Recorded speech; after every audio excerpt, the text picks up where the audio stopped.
अब हम बात करते हैं हेल्थ इंश्योरेंस की।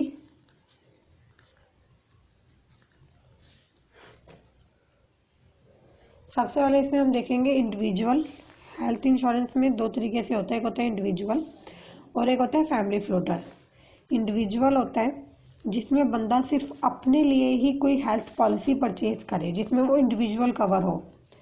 जैसे एक फैमिली का बंदा है, वो चाहता है कि मैं इंडिविजुअल अपने लिए कोई पॉलिसी लूँ, तो इंडिविजुअली ले रहा है और उसने अगर इंडिविजुअली 3 लाख की लिमिट की पॉलिसी ली है हेल्थ की, और अगर उसकी 2 लाख तक की लिमिट के लिए यूज़ करना पड़ा, इट मीन्स उसको हॉस्पिटलाइज होना पड़ा और वहाँ पे 2 लाख का खर्चा आया, तो वो अपनी इस पॉलिसी में से 2 लाख रुपए यूज़ कर सकता है। लेकिन अगर वहाँ पर खर्चा 3.5 लाख का आया तो कंपनी 3 लाख ही पे करेगी, 50,000 उस बंदे को अपने लिए खुद ही पे करना पड़ेगा। लेकिन आगे आता है फैमिली फ्लोटर।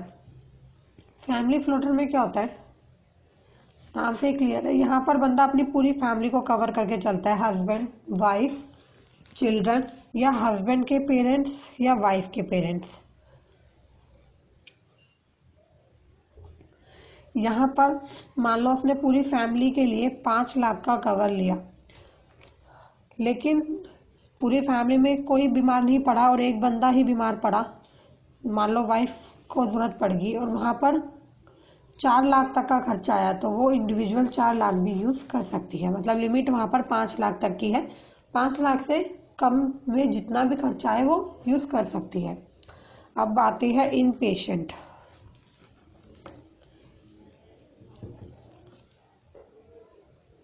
इन पेशेंट वो पेशेंट होते हैं जो हॉस्पिटल में एडमिट होते हैं और तब वो ट्रीटमेंट लेते हैं। लेकिन आउट पेशेंट होते हैं वो जो हॉस्पिटल में एडमिट नहीं हो रहे बट वो ट्रीटमेंट ले रहे हैं। आगे आता है टीपीए। टीपीए मोस्ट इम्पॉर्टेंट है, third party administrator. Third party administrator किस तरीके से वर्क करता है, जब हम पॉलिसी लेते हैं तो वहां पर कंपनी एक कैशलेस कार्ड ऑफर करती है। उस कैशलेस कार्ड के साथ एक हॉस्पिटल की लिस्ट होती है जिसे हम बोलते हैं नेटवर्क प्रोवाइडर।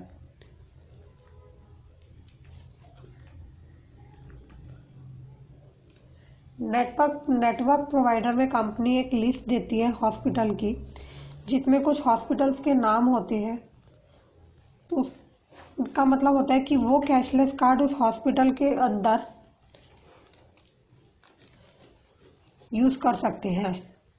लेकिन मान लीजिए कि कोई बंदा बीमार पड़ा या कोई प्रॉब्लम हुई, तो वहां पर कभी भी फैमिली वाले ये नहीं सोचते कि ये हॉस्पिटल्स की लिस्ट देखकर ही वो उसको हॉस्पिटल के अकॉर्डिंग लिया जाए। पता चले कोई हॉस्पिटल घर से बहुत ज़्यादा दूर है, तो इसलिए जो भी हॉस्पिटल नियर में रहता है वहाँ बंदा कभी ये नहीं सोचेगा कि हॉस्पिटल कोई जो भी नियर में रहेगा वहीं पर वो लेके जाएगा। तो वहाँ पर अगर मान लो हॉस्पिटल की लिस्ट से कोई अलग हॉस्पिटल है जहाँ पर वो लेकर जा रहे हैं, तो वहाँ पर ये कैशलेस जो कार्ड है ये यूज़ नहीं होगा। तो वहाँ पर पर्सन को क्या होता है, या तो वो खुद पे करे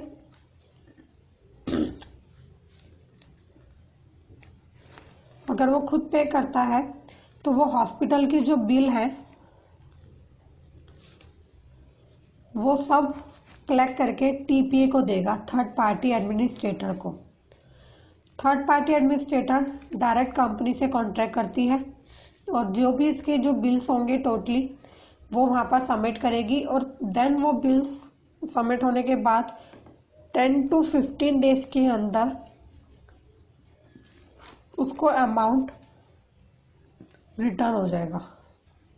इट मीन्स इसको बोलते हैं री इन्वेस्टमेंट।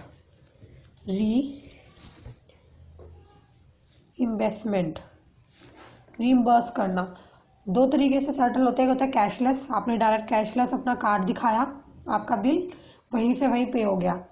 लेकिन दूसरा होता है कि आपका वहाँ पे कार्ड नहीं एप्लीकेबल हो रहा, तो आप अपना बिल्स जो है वो ले लीजिए और उसको टीपीए को देकर रीइंबर्स आपके अकाउंट में आपका सारा जो भी है रिटर्न हो जाए।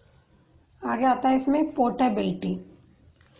ध्यान दीजिएगा, लाइफ इंश्योरेंस में पोर्टेबिलिटी पॉसिबल्स नहीं है, बट यहाँ पर हेल्थ में आप पोर्ट भी करा सकते हैं अपनी पॉलिसीज को 45 डेज के अंदर। पॉलिसी कमिटमेंट डेट जो होती है उससे 45 दिन पहले आप अपनी पॉलिसी को ईयर के ईयर अपना पोर्ट करा सकते हैं। इसमें बस company as it is benefit दूसरी कंपनी में ट्रांसफर कर देगी।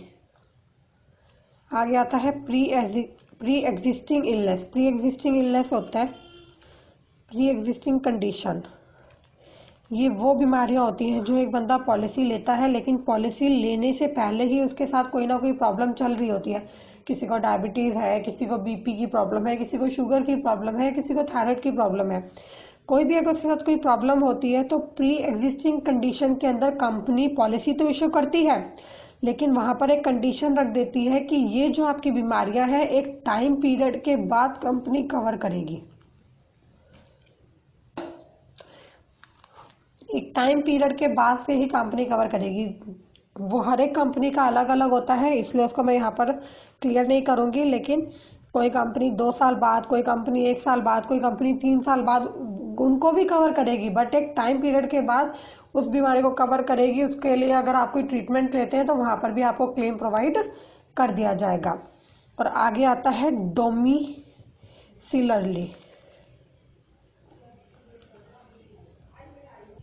डोमिसिलरली होता है वो ट्रीटमेंट जो कंपनी घर में रहकर ही प्रोवाइड करती है। कई लोग होते हैं हॉस्पिटल में जो सारी फैसिलिटीज होती हैं वो कंपनी घर में दे देगी, हॉस्पिटल वाले प्रॉपर बेड दे देंगे, प्रॉपर मशीन दे देंगे, हर चीज उनको प्रोवाइड करेंगे और वो बिल्कुल डोमेस्टिक घर में ही वो सब ट्रीटमेंट वो लोग यूज कर सकते हैं। तो ये सारा हेल्थ का ही आता है इसके अंदर, जिसमें आपको टीपीए बहुत इंपॉर्टेंट है। फैमिली फ्लोटर में किस किस को कवर किया जाता है, हस्बैंड को, वाइफ को, चिल्ड्रन को, हस्बैंड के पेरेंट्स, वाइफ के पेरेंट्स। इंडिविजुअल में बंदा सिर्फ खुद को कवर करता है।